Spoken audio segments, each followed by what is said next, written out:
Hello, All right. everybody. Welcome to Music and Beyond. I'm Ernie Crazy Eyes, and today I have a band from Austin, Texas, I believe, Yep. Red Yep. and the Rebels. How's it going? Hey How's guys. it going, guys? Super Doing stoked good, man. about How are that. you? I'm good, and actually, this is the first time in a very long time where I've actually had the whole band in on call. Oh, sweet. You guys Yeah, well, broke I the. promise we will be very entertaining. I mean, you guys are. The music is awesome, and I love it all. Honestly, like I was listening to it earlier, and I'm just like, man, this is crazy. Like I love the story that you guys, put in, and I don't know. I think everybody should go listen to their music right now after this interview. Awesome. Yeah, man. Thank you. Sounds great.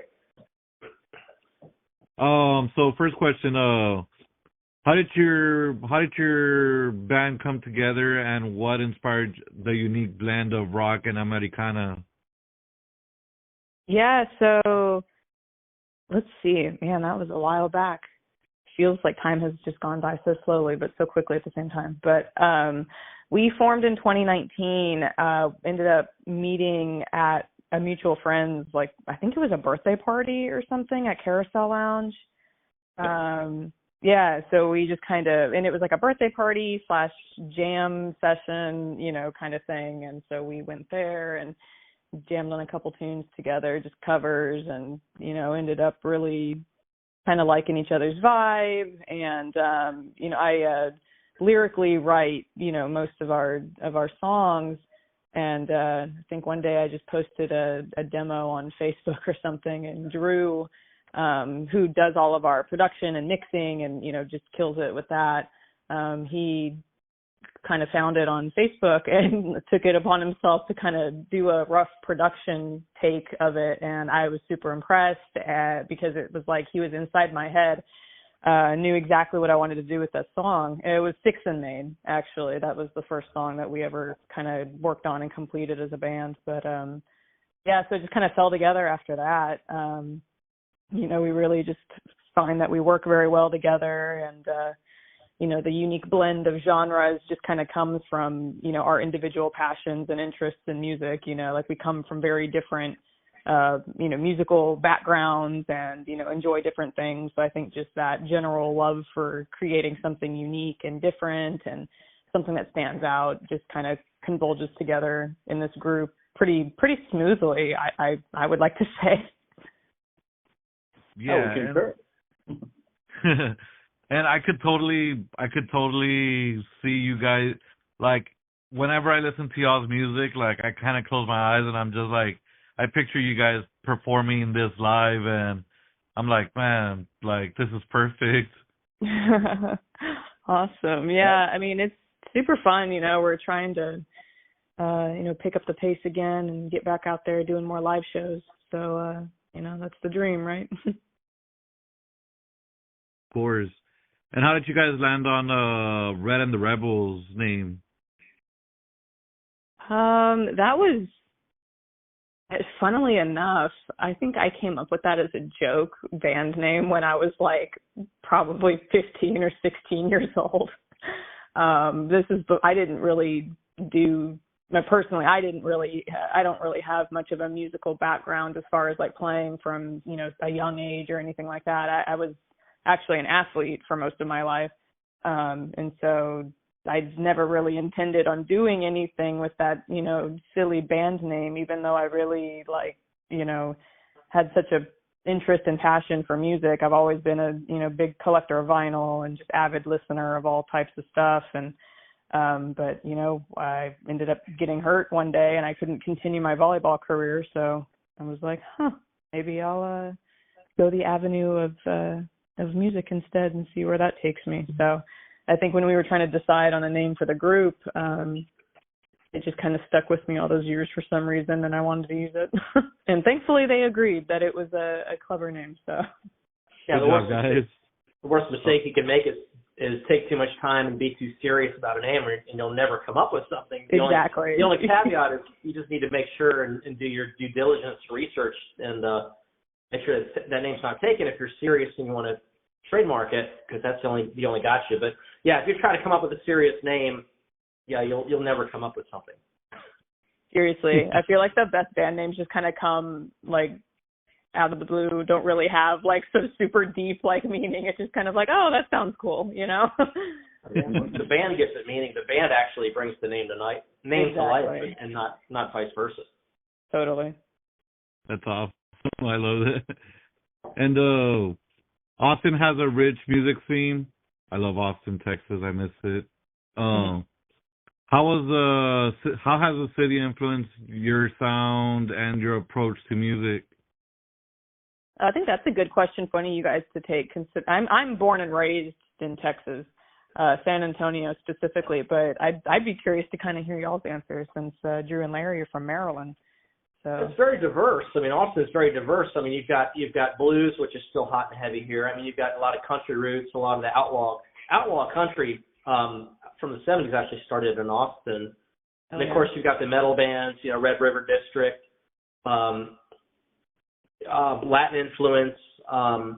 It's a melting pot. It's probably many major cities are for different genres and such. So there's a lot of inspiration to be drawn on that. A lot of people to look up to and try to emulate as you're getting things down, and hopefully all those influences come out in your own music at the end of the day. And I think Austin basically has all of that. Yeah, I would agree. I think that just getting out to any of the clubs and the music scene around here, you can't help but absorb that. And I know for me, the first time, as Deidre was explaining with Tix and Mania, the first song she had written, and I'm basically a new Texan at that point, and so I still got images of tumbleweeds and big open skies and all that kind of stuff in my head, and her writing, I think, was it just had that more indigenous flavor, so to speak, and it kind of played into that sort of fantasy image in my head musically of what that should sound like. So I just kind of went with it as far as the production and sounds and things of that nature on that song, and it just kind of went from there. But I think it creeps in there in all the songs we do, I think. And it's just Austin has a vibe. Yeah, that Austin vibe. It's beautiful, and they have an In-N-Out Burger, and I love it. Right.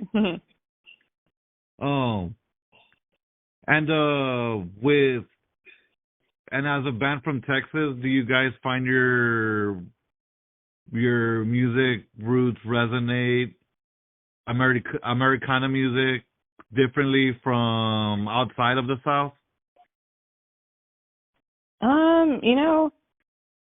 I guess as far as like influences go, I mean, I'm kind of personally, I mean, I'm influenced by all sorts of Americana styles, folky styles. I think that's kind of the beauty of music, is like no matter where you are in the country or even in the world, like there is some, I want to say, like unique, like folk or Americana per culture that you visit, if that makes sense, because it's like, some countries across the world have some really interesting folk music that, we probably wouldn't hear in the United States, but it's still, worthy of being drawn from and referenced in our own music, at least in my opinion. I think that's what makes it so interesting. So I guess, inspiration-wise, I try to keep as open of a mind as I possibly can, just because you never know where a good idea is going to come from. There have been plenty of times where it's like I wasn't expecting to like a certain song or a certain artist or even feel any sort of connection to something just because it's so far removed from anything I had ever heard before. And then lo and behold, it's like, oh, you know what? I actually kind of want to try that specific chord progression or, or that vibe or that production, production technique or whatever, so you just never really know where you're going to pull from. And I think that's kind of, the beautiful thing about music or art in general. Yeah, that's why we're so big in Denmark. Totally. Oh, really? That was joke, by the way. Oh, okay. I was like, You're damn, like, you're are we? getting to listen to Denmark. Although that wouldn't be a bad thing. Right? I know. I'm like, they I love the should rock play and roll it. over there. Yeah, I was like, I go to Scandinavia for sure. Hey, this podcast is huge in Antarctica, I'll tell you what. Oh, hell yeah. Let's go playing for the penguins. That's right. Yeah. Oh. And, what's up? And the scientists. That's pretty much Right, all the we're penguins yeah, and the the scientists. scientists. Yeah. Yeah, you're right. lots of ice. And one question that I do love asking is what is on y'all's music playlist right now? Like, what have y'all been listening to recently? Ooh. That is a good... Man, every time someone asks me this question, I swear I just go blank and forget everything that I've listened to in the last, 24-hour period. Well, I'm going to be shameless. I'm going to say Red and the Rebels. Right.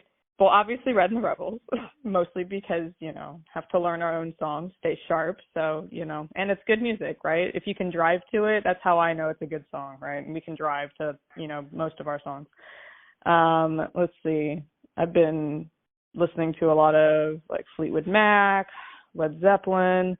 There's been this random Marianne Faithfull song that I've been really obsessed with the last few days.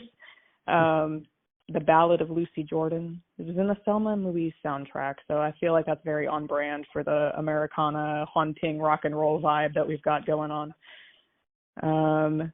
Let's see. Yeah, I tend to go through little cycles when I listen to music. I'll listen to the same 3 or 4 artists over and over and over again, and then I move on to another group. But I'm really big on Lana Del Rey, Patty Griffin, even groups like Susie and the Banshees, Joy Division, and then we can jump over to Joni Mitchell, Linda Ronstadt, Neil Young, even Edith Piaf, just all sorts of stuff that's just all over the map, at least for me. Peter will beat anyone in rock and roll trivia.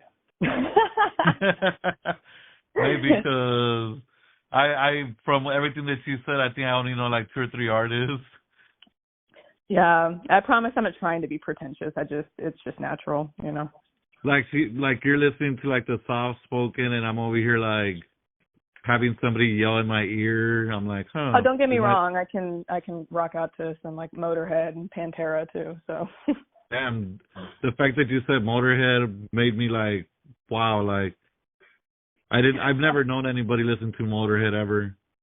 Right. Hey man, good music's good music. Exactly. And what's y'all's pre-show ritual? Oh man, that's a good question. Usually we show up and load in.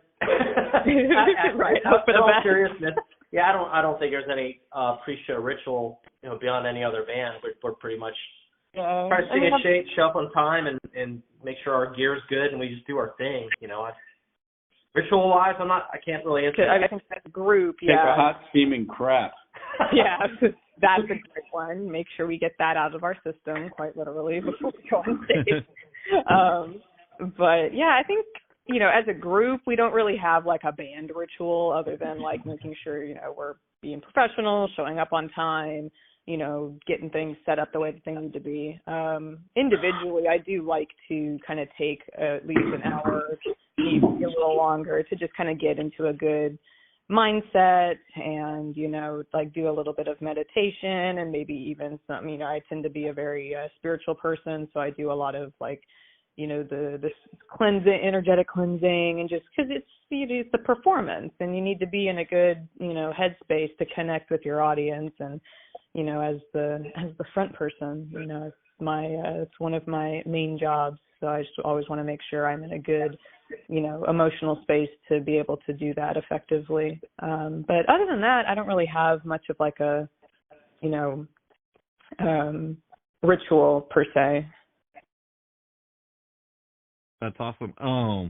That's awesome because I've never been in a band, and I've always one of the bands that I listen to, Adelita's Way. Whenever I see him, whenever I go to their shows and stuff, he does the same thing. He walks, and I think he does meditation and Nice.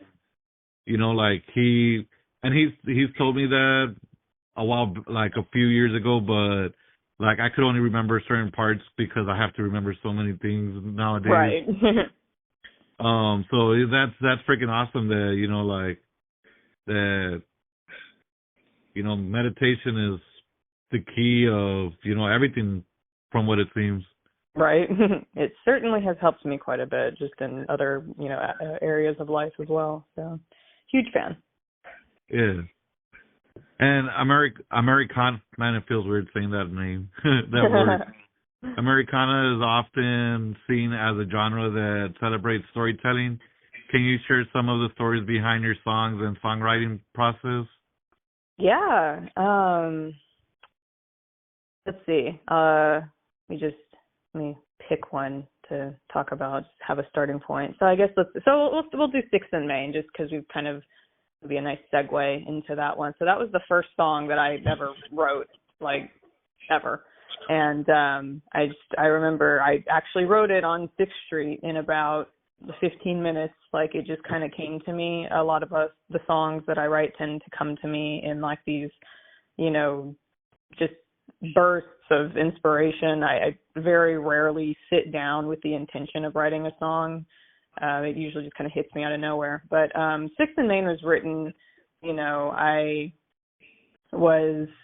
it was a rocky period in my life, you know, at the time as far as like relationships go. And I just remember feeling very hopeless and a little lost and just not sure, you know, what my future was going to look like at the time. And so I was at a show on 6th Street and I just was doing some people watching, waiting for my friends to get themselves together. And I saw this couple that seemed to, you know, one party seemed to be completely out of her element and the other one was taking advantage of that. And it just kind of inspired this hauntingly, somewhat depressing song that is Sixth and Main.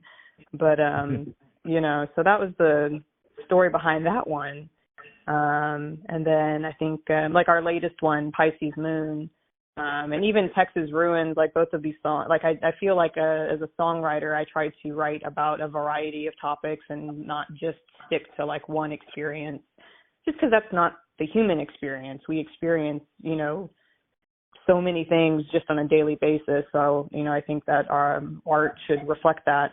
But with Pisces Moon, that one's about, you know, my current relationship, which is fantastic, happy, healthy, you know, so it's an interesting, you know, full circle moment, if you will, just because the first song I ever wrote was just very lost and, you know, looking for some sort of guidance. And then now it's like I'm writing songs that are about my own emotional fulfillment and happiness. And I've just kind of graduated as a songwriter to being able to write more about those positive things in life, which I think is a huge accomplishment, both artistically and personally, you know, for me.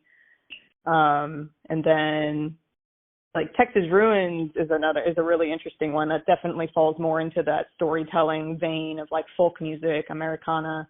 It's about my ancestry, which, you know, on my father's side, there's a lot of Mexican indigenous ancestry there. So my heritage, I mean, my family's been in Texas for, you know, for long time on my dad's side. And then on my mom's side, you know, they're came over from Germany and the Czech Republic mostly. And so it's just kind of a song about all of the, you know, how everything had to happen exactly how it happened for me to be here right now in this exact moment, experiencing exactly what I'm experiencing. And I just think that that's a really interesting and cool topic to write about. That is amazing, honestly. And like Pisces Moon and Texas Ruins is definitely like my top two right now from you guys. Awesome. When I was listening to Texas Ruins, I was like, holy crap, did she just say Westlaco Desert? Yeah, hell yeah. I'm like 30 minutes away from Westlaco. What's up? Oh, no way. Where about? I'm in San Benito, Texas, Freddie Fenderland. Oh my gosh, yeah. Okay, cool. Yeah, I've got a ton of family down there. Oh, me too. We're probably cousins. Oh, don't even say that because I've been to a bar and blah blah blah. This girl's cute, and then like, oh, that's your cousin. I'm like, oh No, crap. for real though. That actually has happened to me before too. I'm like, okay, if you have the last name Lopez, Cantu, Rodriguez, like, this might as well not. Like, I think I'm not even gonna date anybody here because I'm like, fair enough. we're probably related somehow. The trials and tribulations of having a huge family. Or being Mexican. Yeah, also that. And being part of the rock and roll tradition, how do you see your music evolving while still staying true to your roots? So I think that's a good one, maybe for Drew to weigh in on, just because I think I've noticed something, since we started recording, and I think because a lot of style, I mean, correct me if I'm wrong, but I feel like a lot of what we hear from other artists, like as far as like their style goes, a lot of that has to do with how the song is produced and mixed. And I think somehow, because all of our songs are vastly different from one another, but somehow there is a thread of consistency. And I think that that's all Drew and his production skills and stuff like that. And geez, even like, Larry's like guitar tones and stuff like that, it's so distinct. I have gotten comments on that before, but if you guys want to elaborate on your inspiration for those things, that'd be, I think, a good direction to take that question. Yeah, I think, I just get inspired by Deidre's songs, and I just, from a production standpoint and drumming and everything else, I just kind of go with what feels right. So as far as how that's going to evolve, I don't have any formula. I take what comes, and I think that's what's always been the magic of the band up to this point. It's been very organic. So, we take what's there and we work with it by bringing what each of us brings individually to the song. And so far, it's just always, I think it already has a lot of diversity, an album plus 3 songs or so, and, and then just stuff that's in the works. It still has that thread, and I think it's just because it's us, it's the chemistry. So no formula on how to move forward other than, we explore what feels right to us, and then we make it happen. Yeah, it's an interpretation of the song. A good song will write itself. I always like to say that. It needs this and it needs that. If you try to make it sound like something, you end up with garbage. Just have to kind of interpret and go with that and get in the right frame. It really kind of builds itself and comes together on its own with the skills to get it there, obviously. Totally. Yeah, and I think that like something, I guess if we wanted to find something, like at least for me, that I wanted to introduce or develop a little bit more in the songwriting is maybe bringing, and I think I've already kind of started to do this just because that's just, you just improve over time when you keep doing something. That's generally how that works. But I'd like to, continue introducing an element of like intentionality to my songwriting, because if you compare like, Pisces Moon, which is our most recent one, to Six in Main, like it's a completely different songwriting structure. Pisces Moon is a little bit more of a traditional songwriting structure, but it's also a little bit more, in my opinion, like, catchy, hooky. It's a little more organized, and I really like that about Pisces Moon. Whereas Six in Main, while it's still, if I don't mind my saying, so it's still a fantastic song, but it's got a little bit more of it relies very heavily on like the vibe of the song rather than the structure. And I think that there is definitely a place for free form structures in any form of art, but the intentionality of having like a songwriting structure with like a distinct chorus, a distinct pre-chorus, distinct verses, bridge, etc. I think there is something to be said for that too, because that's what people know. And so you want to ride that line between doing something unique and creative and, something that you're proud of, but also you want to keep it familiar so that people can connect with it too. Because if, we're all music nerds. We all love it. We'll listen to anything and find a way to connect with it, but not everybody is like that, So I think that it is important to kind of keep in mind, like, if you are wanting to have people connect with what you're creating, there has to be a level of familiarity to it. So I think I'd like to introduce some more of the, consistency and structure into the writing. But other than that, I think, we've got a pretty good thing going here as far as style and sound and just overall, the overall writing is pretty solid between the three of us. And I'm excited for the I'm not sure when you guys plan on releasing new music and stuff, but from what I've heard, I feel like I'm ready for the next one. Yeah, it shouldn't be too long. We've we're already. Getting the final touches recorded on that one. Yeah. And who would you guys like to collaborate with? Like any artist or band that you would like to collaborate with? Oh man, that's a good question. I think locally, just the first one that came to my mind was Madame Radar. I think they'd be a really cool group to kind of work with because they have a similar-esque style to us, musically and songwriting-wise.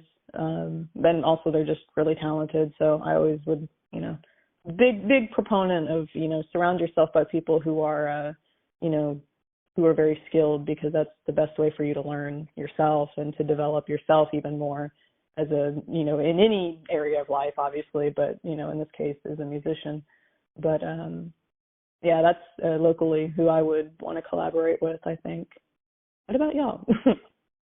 I would agree. Totally. Cool. That's a tough question for me. I don't know if I never thought about that. I know, me either. Honestly, I was like, oh, that's a good question. Yeah. I always think of it more of on a national level, but there's so many good players, so many people that I respect. Anybody who's a professional, who's been around, you're going to learn something from them. And so, yeah, I wouldn't get too specific on that. I'd say just, there's so many that anybody who's been there and done that is going to show you something and improve your game. Yeah. I mean, if I had to pick one, I guess huge artist that, everybody knows that I would collaborate with, I think Lana Del Rey would be a really cool collab because she also has kind of that haunting, ethereal kind of vibe. It's a little more poppy than what we do, but I think that it could be kind of a cool melding of genres and styles, to work with her.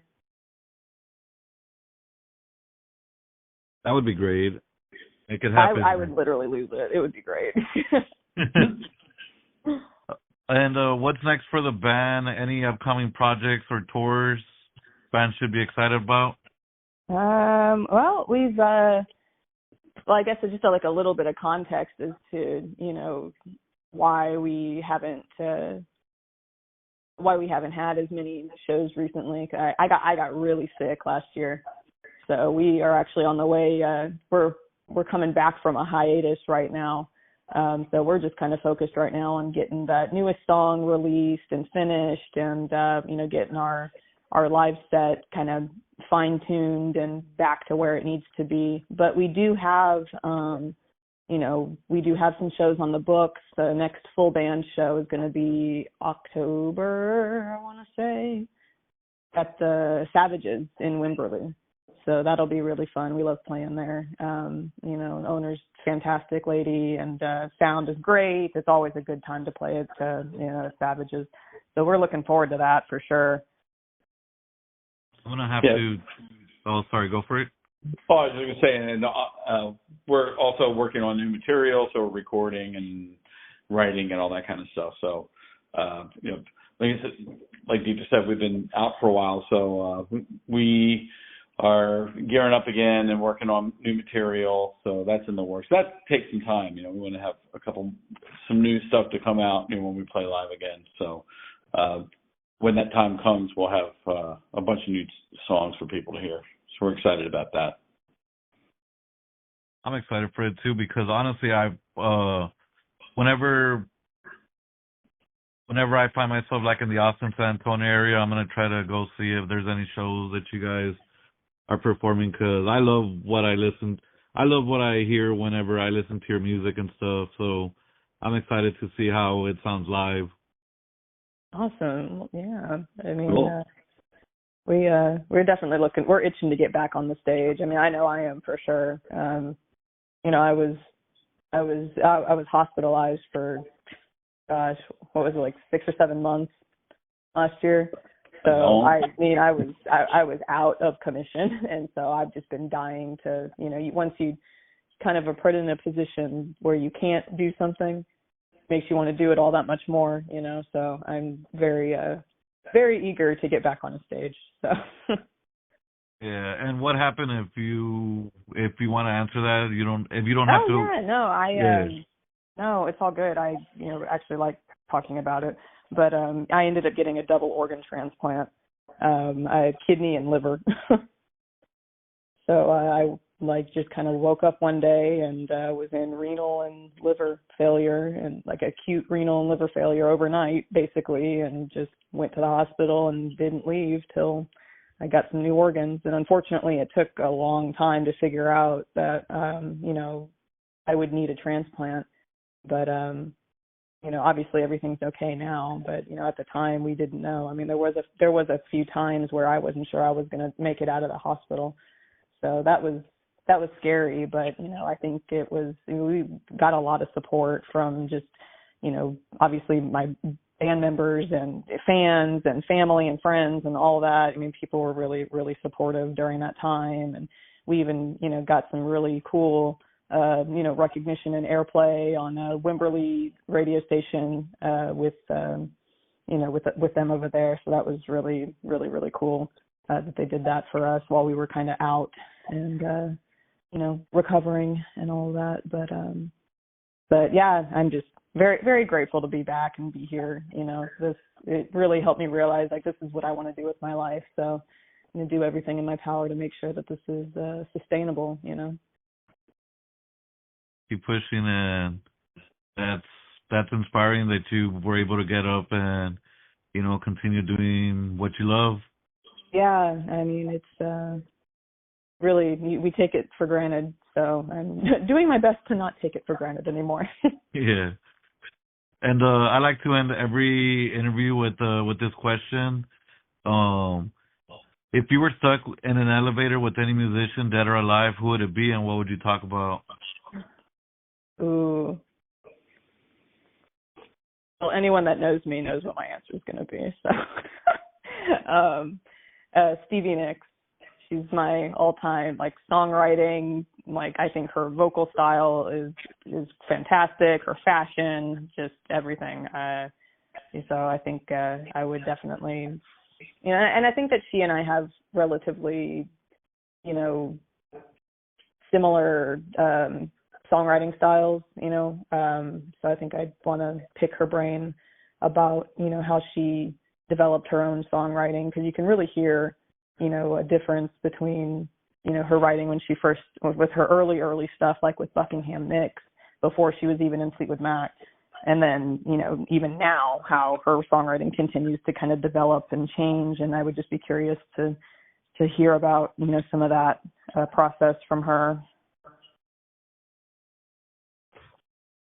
That'd be amazing. I'm stuck somewhere between I have no idea and pleading the fifth. The elevator would be rocking, I can assure you of that. Oh yeah. Would it be with Stevie Nicks? Maybe. Oh.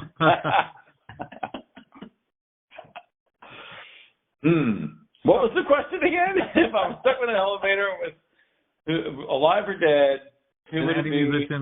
Any musician, dead or alive, who would it be, and what would you talk about?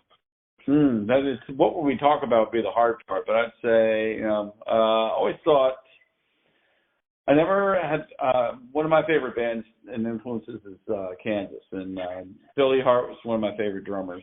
And I never met him. I've actually met some of the other members in that band, but I would, I'd just geek out on drum stuff with him probably.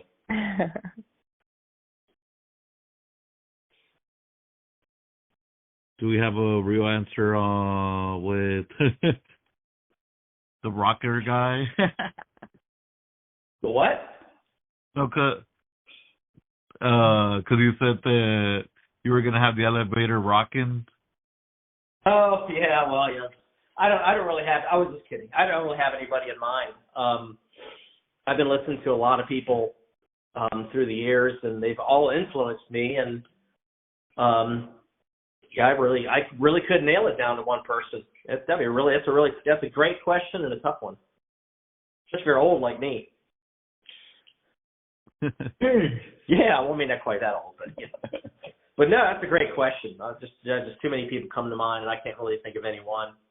You know, for the same reason, I've got a lot of influences. You know, probably kind of runs one and the same in concept. You know, conceptually. Yeah. And where can we find you guys? Oh, yeah. Let's see. So we're on Spotify, Apple Music, Amazon Music, any streaming platform. You can find our music on just about any streaming platform under Red and the Rebels.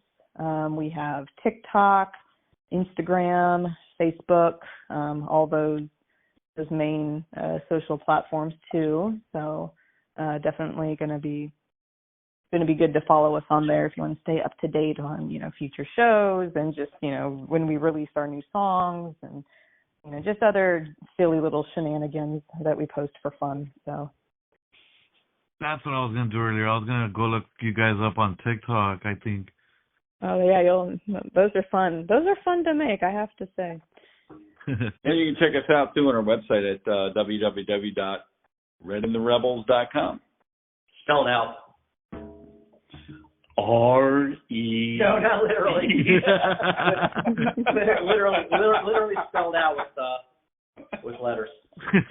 I'll make sure to put the website on the description so they could find you guys. Awesome, man. Appreciate that. I want to thank you guys for coming on, and I want to thank everybody for listening. And remember that without music, life would be a mistake.